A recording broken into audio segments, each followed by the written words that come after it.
but he doesn't know nothing about high school football. And Miami-Dade County has champion football games here. Am I correct? Yeah, big games today. Andy's still asleep from Thanksgiving. Yeah, Andy Corge. He thinks the only thing he knows is about University of Florida. Real tough to figure that out. But we got David Winker. And every week we have Andy, and Andy starts every question with, who do the Gators play this week? He's the super fan who doesn't even know who they're playing. But there's so many. Listen, Dade County football is unbelievable. And how many teams opt to stay into the state playoffs? So we had 5 teams that opted in, which were Chaminade Catholic, and Hialeah, Northwestern opt in, who got knocked out. Yes, they opted in, and who they lose to? They lost to American Heritage last weekend, which we're going to talk about. American Heritage is moving on in the playoffs. And Palmetto opted in. Homestead Broncos opted in. And who did? Homestead Broncos. That was pretty smart of them. Well, it was interesting. So we're going to talk. We can jump right into it because their game is very interesting. They are playing Venice, which Venice, is just Florida. The Venice Indians, who are a perennial powerhouse. And for example, Venice beat Sarasota and Lakeland, and it had. Well, isn't that crazy? They already played 13 games. 13 games because their county didn't shut down high school football. Right. They started at normal time, and just it's interesting too because that's just a different animal. Chaminade's another school that's played a lot of games, right? It just like these coaches just know, you get in the playoffs, anything can happen, and especially in a year like this, right? It's just seeded. It's just random seats. Everyone's in. So Homestead got off to 2 straight losses. Well, first of all, losing to Edison and Palmetto is not embarrassing. Well, at the time, no one understood. You're like, we didn't know how good Edison was. You like my hat, don't you? I know you want to have staring at it. And Palmetto, which obviously is moving on, but that's a big game. Homestead beat Doral Academy last week, 12-9, and that's at Traz Powell. That's Saturday night. Who? Where? Saturday night? Yeah, that's the Homestead. The Venice is playing at Homestead. They're not playing at Harris Field. Why? I think part of it is because of they let some fans into Traz. It's a bigger stadium, but they're playing at Traz. I've heard that game may move up to 3:30 p.m. But it's interesting, given the slate of games, college games. That's actually not a bad game to go watch. To do it, backing back up. Come on, Steve. Thank you, Tommy. He's our producer. He knows. Popping some music. And by the way, I have to give a shout out to our betters. By the way, I went there yesterday for a pre-Thanksgiving dinner. I had cheese fries, 1 order. I had 2 chili dogs. Yesterday? Yes. And then I had a jumbo dog, and I had a cookie. That was my pre-Thanksgiving dinner. So thank you, Dave Arbetter, for being open. I love it. And hey, he was open Thanksgiving Day. He provides a service to the people. So, all right, let's get back to Traz Powell. What is Traz Powell? Who is he? Traz Powell, or she, was the first African American football player, or I've heard that he's the first African American football player to score a touchdown at UM. Okay, well, we need to do that research. Tommy, can you check that out for us? All right, so Venice 10-3, Homestead Broncos. In the playoffs, anything can happen. Yep. And Homestead, again, after those 2 losses, scrappy. They're so that's a team that's opted in. They're continuing on, and that's a good game. And then I got to tell you something. This Palmetto, I can't imagine how that team is smelling the blood with Columbus opting out. You have Palmetto a chance. What's the coach's name? I can't remember his name though. By the way, he played as a kid locally, then he went to Palmetto High School. Yep. This guy is brilliant. He built this team. He built his coaching staff first. No, it's like a college team the way he's putting it together. Well, it is. He's got 5 D1 ball players. They're building. Now, it's interesting, too, because I got to tell you something. If you're going to compete in 8A, you have to bring it. Like, this is when we talk about the different teams, you got 8A, and really, we have the powerhouse of Columbus, Coral Gables, which is having an off year this year, but you've got some monster teams down here in the 8A, and then you just run into the buzzsaw all the Orlando teams, like all the powerhouse Orlando teams, are 8As. Well, So and they already been playing. I mean, like Palmetto, they have how many games have they played? Palmetto.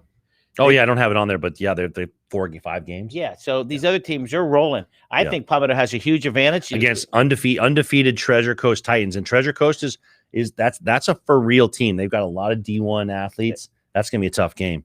Palmetto. Hey, I'm my money's on Palmetto High School. Great coach, and they're hungry. Yep. They're hungry. So that game is tonight in Port St. Lucie, and then you have St. Thomas Aquinas, who lost earlier in the season to Cardinal Gibbons. That's their one loss. They are playing at Manatee up in Bradenton, and Manatee is for real also. So that's going to be a good game. Yes, it's going to be exciting. Hey, listen, high school football is not like it used to be. Now, high school football, there are some of these high school teams could play D3. Some of these high school, right? St. Thomas Aquinas, they could play D3. Oh, yeah. They'd be very competitive in D3. Then we went over Venice. Central Rockets. This is in 6A. Central Rockets at Naples Golden Eagles tonight at 7:30.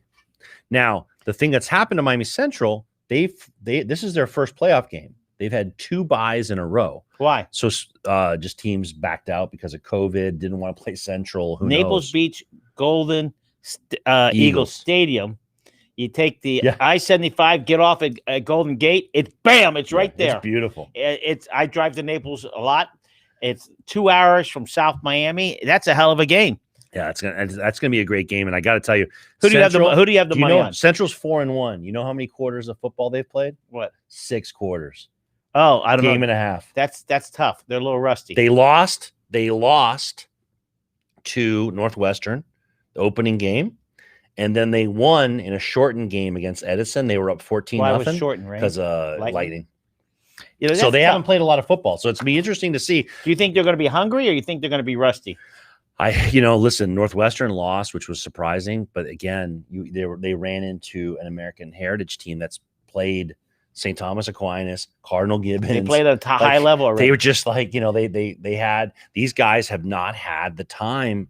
And we all know scrimmaging against yourself doesn't compare. So that's a tough game. I don't know if Central, that will be a big deal if Central doesn't, if our kind of Central. Yeah, we need a team in the championship. Yep, exactly. And this is regionals, right? Opted out. Exactly. No, there's one more. There's one more region before they go.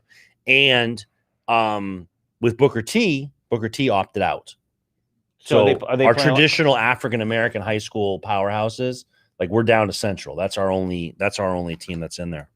American Heritage at Rockledge. They should be able to take care of business. Hey, Tommy, the prognosticator, give us where Rockledge is. It's up by Tampa, I think. Then a really interesting game. I think this will surprise you. 4A with the absence of Booker T. You got Cardinal Gibbons, which is just a monster. They beat Gulliver Prep. I mean, they pounded Gulliver. Gulliver Prep has 18 seniors coming back. Yeah. Holy cow. Earl Sims, 2021 is your year, baby. Yeah, I got to tell you something. The Gulliver is going to do it. They got pounded by Cardinal Gibbons, and they're playing. It's so confusing for everyone. It's American Heritage. Delray. The other campus, Delray the Stallions. And I'm actually happy to see the Stallions. Remember, the Stallions are the ones that lost their coach to cancer. The guy that the former, he was a former college player, and they lost him to cancer. Then, game of the week. You going to it? No. So that place is up by Coco. Coco. Just south of Titusville. All right. Do I hear music in the air? Wait a second. Okay, go ahead. So we got Cardinal Gibbons. This is the game of the week. Which one? Chaminade Madonna. Hollywood Chaminade Madonna. Hollywood. Okay. At Edison. I'm sorry, at Traz. Tonight, 7:30 p.m. And this is really Uncle Luther Campbell. Luther Campbell, who is giving back to his community tenfold. Really, really involved in the youth football. He has recruited these athletes, and they are up Chaminade Madonna. You talk about a well-coached team. I was telling someone the other day. How big are these teams? Team size, like Edison, how many players they got? On the sideline, they could probably have 60 kids on the sideline. So a lot of kids playing there. A lot of kids playing. And it's interesting because Chaminade Madonna gets off the bus they look like Notre Dame walking off, right? Suit blazers, professional matching bag. Yeah, it's a really professional program. It's going to be very interesting to see. That game is going to be really interesting. I expect Chaminade to take care of business, but it's a real statement game for Edison because that's whoever wins that game has an inside track for the state championship. So that's a game that's worth checking out. Then Wait. Who's this? Who is it? Canes. Boom, boom, boom, boom, boom. Go Canes, baby. All right, I just want to make sure everybody's awake there. Don't fall asleep on us. Winker's here. Miller's here. Andy Corage, who usually on the show, is sleeping today. Sleeping in. He's got a tough life. And then the one of my favorite teams and one of my favorite coaches, Hector Clavillo, his Chaminade Catholic Lions are heading to Community School Of Naples. Another great stadium. That was going to be a Is that home a charter game. school? No, it's a private school. No, Private school. And they were going to have that's a home game for Chaminade. And they just couldn't find a place to play because they usually play. Oh my! They usually play at the Travis. one by my house. No, Great one. And Curtis. Curtis. They usually play Curtis, but Curtis is not doing it. They could have done it. They were trying to work it out to play at Tropical. Right. Whatever reason it didn't work out. They're going to Community, and that is, I don't think anyone can stop Chaminade, but this may be a team. This is a tough. Well, they're on the road. Naples, on the road, and that's 9-1. Hey, and it's a beautiful stadium. 9-1, and so we'll see. So that's going to be a good game. But that's really that's Chaminade has really dominated the 2A category for a while, and that team is a really interesting team. Like I need to take you over there one day. Let's talk about that school. It's a small school. It's like the size of Community News. Okay, your gym is nicer than their gym. They have a gym outside. Okay, so let's talk about that school. It's a small school, Catholic school. When I say small, where do these kids come from? This kids flock to the school, and they have probably each year half a dozen D1 ball players and a ton of D2s. Yeah. So where do these kids come? Small Catholic school. They come from all over the county? They come from all over. And it's interesting because I think part of it is, you see the different personalities of the school. And the thing that when you meet the principal, when you meet the president of the school, it is like a no nonsense. It's kind of a throwback. They used to have baseball. I think they stopped. They have baseball. No, they're very competitive. They have a great baseball coach, great basketball. They are a team. The way that I would describe it to you is, I grew up in Western Canada. And when I was a kid, Western Canada, where is that? Is that near Alaska? Exactly. North Pole. And the Catholic schools were poor, and they always punched above their weight in sports and everything, right? Right. They made do with very little. This school, they have their first 2A championship game has palm trees on it. And the reason it has the palm trees is not because of Miami. It's because that's their kicker used to have to kick through palm trees. That was their goalpost. They didn't have a proper field. They don't have a proper field now. They borrow a field. And it's just I've seen them play a long time ago. Are they as scrappy as you told me off the show? Yeah. They're scrappy. They're scrappy. And it's interesting too, because I think one of the things that you see with this is as I get older, I really am drawn to excellence. Like people who just focus on we know how hard it is to get up every morning and just say I am going to put whatever the best product that I can. And these schools and Hector does a really good job of just there's a level of intensity. There's a level of we're here. We're going to really focus on what we're doing today and do the best we can. It's interesting. George Gonzalez, nice to see you, man. We got to get you in here one Saturday. You need to contact me. We're going to have you come in. What's your number, David? 305-801-8700. That's for you, George Gonzalez. George, call me 305-801-870. We're going to have you come in. Okay, hold on. Let's see if you can catch. I know it. I can tell already. Come on, baby. Let's go. LA. Come on. LA County. USC. Come on. Oh, God. That's the Chippewas? Am I right or wrong? No, wrong. Chippewas. Where the Chippewas? Central Michigan. Oh, so, hey, I don't know. It sounded like USC. That was a I good was getting all pumped up. My son was just talking to me about USC. Hey, Tommy, the prognosticator. George is asking the size of the school. I think it's 80 kids. is that Champagnat for all Catholic. sport? Is it girls too? It's girls, yeah. So it's really 40 kids because you're half and half. Well, if you can find out how big No. that's. He's gonna check now. But yeah, no, it's boys and girls, I One in think. Hollywood? No. That's no. Chaminade. The real one. Everyone gets confused, and it doesn't help that they're both the same colors, red and blue, and they're both the Lions. I Okay, did a thing the other day. Most common, I did a trivia question. Most common name mascot in high school football Is in what? South Florida. What? It's the Lions. Oh, okay. Even LaSalle. LaSalle's the Golden Lions. Oh, all right. Let's talk about the teams that opt out and decide not to go. Columbus High School, and whatever the reason is, sometimes it's not up to the coaches, not up to the parents, it's up to the school. Who they play this week? Do you know? I don't know that. I think that. I'm sorry. I do know. They all have a week off. They took off this weekend because they're going to start next weekend. The playoffs. They're South. They're calling it the Tri-County Championship. That's great, and I think that for us, when I say South Florida, they were a little behind us. Some of our teams have played 4 games, and these other teams across the county are playing 10 games. Is a little disadvantage, correct? Yeah, and I think that one of the things that's interesting is a couple things came out of this was the South Florida teams felt disrespected by the FHSAA, the Florida High School Association, and how they did it and how they kind of went forward with the schools. They wouldn't delay the start. Well, that is there's a reason they did that. Okay, last year out of the 8 divisions or 8 levels, right? Yeah, seven were were from South Dade Florida. County. The only one we didn't have was 1A because Paoki is our only 1A school. Where's that? Paoki up by the A phone playing.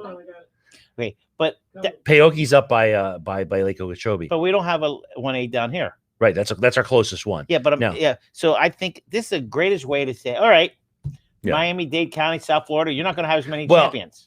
Maybe not, but they said, but it wasn't. They said they couldn't compete. It's just they were only going to get like 1 or 2 games Right, in that's what I'm saying. That's before the playoffs started. And it's interesting because the one thing I'd say is, that the perennial 1A power. Can you name who it is? The 1A, Who wins 1A all the time? One of the winningest programs in high school football. Tallahassee. Madison Cowboys, Madison Where's County, that? which is right next to Leon County. It's up by Tallahassee. And one of my best friends is an attorney there, and he's the attorney for the school board there. And they hate the FHSA also. Like, it's not like there seems, I think it's South Florida. We view it as this monolithic thing that is against South Florida. Most of the schools are frustrated with it. And I think that there was I think South Florida feels disrespected and they have to go up, and we talked about this before, Grant. We've talked about this, you and I, where when you get the record book, I'm going to bring you a copy. I have the record book, the high school record book. Right. It's really fun to read the old thing stuff. And when you look at these games back in the 80s and 90s, guess where those state championship games were? Where? FSU, Florida. Right. Like, instead of having to travel up to Yeah, it's funny you said that because I remember, and then they started moving it to Orlando. Here, can you read some of these names from top to bottom who's watching? Hey, shout outs to Arthur Stark, Frank Maya, Carlos Orozco, Daniel Mulligan. This is great. Nick Antilles, George, of course, Nancy Cannon Crair, Lorraine Werlou, Michelle Morgan. George we're waiting on Tommy. What's the size of Chaminade? Michael Oliver, Eduardo Martinez Debs. Thanks for tuning in, man. Hey, Danny Mulligan. He went to Columbus. Danny Mulligan, I love him. You know why? He's 213 students. 213 at Right. Danny Mulligan. I got to stay on top of him. Danny Mulligan is shorter than I am. You know how tough it is to be shorter than Grant Miller? You got to be one tough guy. But he went to Columbus. A great guy. Thank you. Thank you for watching. Oh man, That's it, right? Hey, Another game today, Oregon. Hey. Speak about Oregon. Wait, Oregon. Is that where the Columbus coach is from? Yes. He's with Oregon. They're playing Oregon State today in the Civil War. Wow. What time is that game on, Tommy? 7:30. 7:30. 7:39. That's the prime time game. How many against TVs you got running at your Beavers. house tonight? 2 or 3? I got 2 TVs. I'm really a little disappointed in you. You should really have 3. My wife would never allow it. You- I'm lucky. She doesn't allow you to have As soon two. as she sees those two TVs, she gets pissed. That's what I think I'm gonna, Tommy. That's what we're gonna buy him, a little TV. a little TV. Just to piss him off. Speaking of that, have you reached his wife about changing that time? Jen responded. Okay. All right. My wife? No, she wants to change the Mondays. Okay, Yes. let's get back to. All right, That's we it. got No, we finished out. no, but let's talk about Northwestern. What's it? Whoa. That's a good one. Trojans. You know who it is? I know it is. USC, baby, we're coming. The Wow. Trojans are marching down. That's a good one. Hey, I think we should have a show named that tune. Name that college fight Yeah, song. USC. I used to love watching them, but then when I was younger, but then it's hard to watch it because they're on Too. later. Yeah, exactly. It's, They're at a different time. Okay. Any other high school? So Northwestern, they got bumped out. Booker T, they're having a really off year. yeah. Is it because of the coaching, or is it because talent is going to other schools? I don't know what's going on. It's very interesting. There's talk of a talent shift to Broward County, and it's been a talk for a while. And high school football has become such big business that the schools like think about it. If you're an inner city parent and your kid has a chance to go to American Heritage, St. Thomas Aquinas, like that's a hard opportunity to turn refuse. down. And And they bring them in. There's a kid that lives in South Miami, right across the street. The American Heritage have buses come pick them up. really, Yeah, and Yeah. that was a couple years ago. But you're right. If you live in the north end of Dade County, might as well just go to. if you, I mean, and you're, it's interesting because listen, there's a tradition there, and I don't want. I mean, to me, Northwestern, the level of excellence, and those coaches learned a long time ago. It's really, you're not helping a kid by getting them to a D1 school, and they can't compete academically. They can't compete as a citizen, right? They're going to get in trouble. And that is the biggest issues in the past. College athletes, they're not used to being citizens. They're used to being the superstar, and the coach is going to carry you everywhere. And I got to tell you something. And I'm very sympathetic to it, because you take these kids and the things that you do on a football field and the level of aggression that's required, and then we just expect them to go back and deport themselves on a college campus, right? It's very. It takes a lot of intentionality by the community to incorporate those kids and address the problems. And I mean, anyone who's watched the documentary on the Patriots guy, Tight end, Aaron Hernandez, right? It's Aaron, right? Aaron Hernandez. Aaron, who was crazy and wild at Florida, and they didn't nip it in the bud. Exactly. And it's like, listen, I don't, I hate to point fingers, but there is, when you watch the documentary, there seemed like there was a lot of opportunities to intervene in ways and try to get the guy the help. Because to me, it's like a matter of, it's like the police officers, like we always talk about how police officers are. And it's like, when I look at the problem, I think like, what is the help that police officers, doing? They've just gotten in a fist fight with somebody, and they go home to a family. And I'm very sympathetic. Like, I'm a lawyer. I don't fight people, right? I don't get in Even though you're physical 6'3", altercations. 350, we won't get into that. How tall are you? 6'3", about 350. But the That'd point be is, nice, wasn't I? I don't have to shift gears when I go home, right? I don't have to. And I am sympathetic. And listen, like other athletes don't have to do it. You play golf, you play baseball in college, it's not the same game, right? You're not that same level of aggression. And so I say that because it takes, I think, a special, we got to equip the kids to be able to go into that environment and do what's required. College is hard. And then hard anyway, forget football. Exactly. Our kids have trouble adjusting anyways. Well, you make a good point. And this is what happens when kids young and the coaches, little league coaches recruit them. Then all of a sudden 4 high schools recruiting them. So they think they're special. Then they're in class, and the coach talks to the algebra teacher and gets them to pass. All of a sudden now he passes high school, and he was carried through high school, and then he gets to college, and it changes. Yeah. And it's tough because you have to be a student, and you make your good points. Some of these high school coaches are getting these kids prepared, not for football, but for life, as Roger talked about, the coach of Corey Roger Gables. Pollard is a perfect example, because here's the thing. Roger provides such a unique perspective because, as Stephanie Perez said the other day, he was a better high school player than Marvin. Who's his best friend? I don't know. The NFL player that played in New Orleans. Well, I'll remember the name. Who is it, Tommy? The linebacker. But The linebacker. He was better. And there's a 99.99% chance you're not going to be playing in the NFL. So what's your fallback? Yeah. And the guy that puts on the Nike football all-star game says to the players, most NFL players that from Miami are broke when they come back. Yep. And you're going to play 3 years. You better get your life together. You better get your grades together. And there's some high school coaches that really do that. I know less coaches than you, but Roger from Coral Gables does an unbelievable job. Coach Reese from Palmer, he's getting them ready for life. We got Earl Sims, who happens to be the greatest guy in the world, but he is teaching them there's life after football. And then we got Earl, we got the Palmetto coach. He's teaching them about life because when career's over, it's over. Yeah. And if you don't have an education, you don't have your groundwork put together, you're in trouble. Columbus High School, that's what they build.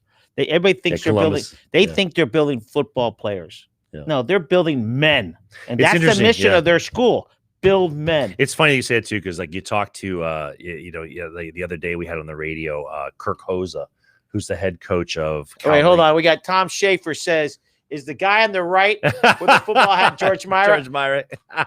Tom, do I look like him? Maybe. I do look like a Myra. I look like him with the keys. But thank you for that compliment. You talked to Kirk Hosa at Calvary. He's building something really special at Calvary Christian. And, the last thing he talks about is football, right? It's hard to get him to start getting to X and O's. He's talking about experiences, life, faith, and all those things. And it's the same thing with Hector Clavillo. Hector Clavillo, it's funny. Who's Hector? Hector Clavillo at Champagnat. And what he talks about is mental toughness, right? He talks about the preparation. He talks about how, and I got to tell you something. We talk about the Canes a lot. You could almost study Hector because I have not seen a team. You know how teams play down to opponents? Right. Hector's team, when you're on the sideline and they're playing a team that they're going to beat 50-0, they're going to beat them 50-0. The frenetic energy that they have on the sideline of just let's go out and stomp these guys, right? Let's just stomp them. And it's really like, to me, that's an incredible thing to see. We watch the Canes week in, week out with Virginia Tech, and it's like these just dogfight games because the Canes don't come out of the block ready to just wipe someone out. You make an interesting point. It is not fair to the second teamers to not give 110%. When you're beating somebody 30-0 and you put the second team in, their second team is frightened to perform. And they're raring to go. They don't get to play a lot. Just run the ball. No. And these coaches, I don't blame them. It's not running the score up. You got your team prepared for 60 minutes of football. Yeah. But let's get back to some of these high schools. You're more involved, but these high school coaches that are successful, they don't know they're successful yet until their kids come back 10 years later and say, "Coach, thank you." Yeah. And I've coached high school for a while, off and on, for 20 some odd years in high school, off and on, back to Little League, back and forth. When you're successful when the kid comes back. Do you remember when you maybe do 150 push-ups? Do you remember when you did this? And we laugh about it. I have two reactions to that, Grant. Is one, you will hear so often the kids come back and they will say the best coach, they'll come back from college, the best coach I had was my high school coach, Roger Pollard, or whoever it is, because those high school coaches, they are molding men. Yeah. And for you parents, you have to remember that. Football comes to go, and then some of your favorite coaches are little league coaches. I use the word literally, but we help in football. We help mold men, whatever sport it is, whether it's women's soccer. Those coaches are molding women, so we have to make sure the winning is the most important. But you have to learn how to mold those children, and some of these high school coaches are really doing it. Like Luke Campbell, there's a perfect example. Hey, I was this when I was younger. No, that's not the way to go. Yeah. This is the way you go. Yeah. And he's living by example. And so those kids are going, Look at this. Because he was wild. And Luther, and it's funny you say that because Luther Campbell very much has his big thing when you see him give his speeches is you do not have to be defined by where you come from. That's his big thing. And when he Who said that? Luther Campbell, when he talks to inner city kids, he's like, listen, I want to be very clear. I know exactly what your home life is like. I lived it. I was raised in those neighborhoods, but you don't have to let that define who you are. You get to choose who you want to be. You can free yourself from that environment. And I think it's interesting to see the winning attitude that you're seeing the kids that he's recruiting because of his any of us who spent time with him, that can-do attitude. One thing I did want to tell you also, though, on the high school coaches is there's a lot of NFL athletes that come back to work out here with their high school coaches. Yeah. Because they go like, we got pushed harder. St. Thomas has a lot of them, right? Yeah. There's like, you coach worked me out harder than I'm getting worked out. All right. Who's this? Let's see how good we are. Wow. You're good at this, Grant. I didn't. Who? Is it? It's not Cal. It's Stanford. Stanford. Wow. Wow. Name that tune. Tom, why didn't you name that one? Okay. So again, we're at high school sports and they're high school football, and there are girls that end up playing football. You see it across the country. Some end up being quarterbacks and become kickers, but whoever their football coaches, they're molding men. And that's what we want. We want to mold them to be better. And as you said it, citizens, not just in college, but in life. Am I correct? No, absolutely. So you played college ball. You played for the world famous Mike Martin, correct? Mike Martin. What was his biggest thing? It was a level. That was the FSU coach. It was a level. The legendary FSU baseball coach. There was a level of, I don't know how to describe it. There was a desperate, he showed up every day just wanting to push everybody to achieve at the highest level. And it's exhausting to be around people like that. Like, it takes us, it's just like, when you think about your workout. Grant's a big workout guy. You know, I know it doesn't look like it, but I do work out. But like, what did you work out on a 0 to 100? What was the intensity of your workout today? Yesterday was at 8 or 9. Today was 5 or 6. You know, the mental strength it takes to just go in there and say, like, I'm going to give 100%. Right. It's hard. And so it's hard. Also, you don't have a coach in there pushing you, right? But the coaches that push me, exactly. Myself, and I. By the way, starting in January, we have Javi Rodriguez, holds a bunch of baseball records at University of Miami, and he's a Hall of Famer at University of Miami baseball. He's going to be doing a weekly baseball show. What? Yes, about college football. Excuse me, college baseball, high school baseball, giving the update coaches. He's going to talk about college. He's going to talk about any kids in minor league. Javi knows everything. That's Javi, awesome. Yeah, we just negotiated a deal yesterday. I have to take him to Arbetters twice a week. But listen, David, the subject we talked about today, not about the games, but about coaches, and we need to really start focusing on these coaches, what they do different, what makes them different, and why makes them special. You know, you had Roger Poller on here, his players level. I want to know other coaches when football season. Let's get all these coaches from all Dade County come in. Let's talk, because they're molding things, and we need those types of leaders. You talk about an outside influence on these kids, right? These kids, a lot of these kids are leaders within the school, and a lot of the lessons they're going to take to the next level, and they're the ones that are going to move on and teach sports, right? I mean, these are the kids that are going to coach going on. So or they'll be leaders in their own field. Yep, absolutely. So check it out. The games we talked about today. I read a column on Patch.com. You can just look up Patch and Winker. I do a weekly column. You can see the breakdown of what's going on. Some of the games are on television. I try to go over on what stations? Just different, like the different school stations have them. Enjoy your college football today. Wait, hold on. Can you read the last one George wrote? George threw out, you got to try Dos Croquetas on Bird Road down the street from Arbetters. I've been there, but hey, I've been there, George. Okay, last song. Can you name the tune?